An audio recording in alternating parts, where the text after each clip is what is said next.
আসসালামু আলাইকুম। মানুষের জীবনের কষ্টের শেষ লাইন। সন্তান যদি মায়ের অবাধ্য হয়ে যায়, সে সন্তান নিয়ে সে মায়ের যে কি কষ্ট, সে মা যে কতটুকু যন্ত্রণাদায়ক হয়ে থাকে, তা বলে বোঝানো যায় না।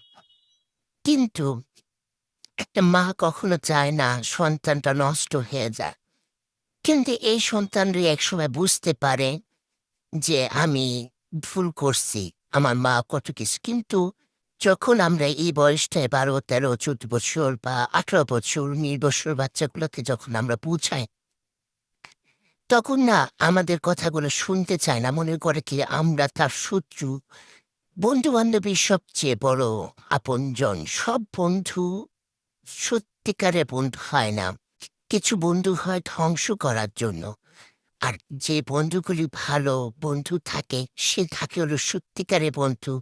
বিপদ বন্ধুর যেন বিপদ না আসে, এটাই বলার জন্য। আল্লাহ হাফেজ, ভালো থাকবেন।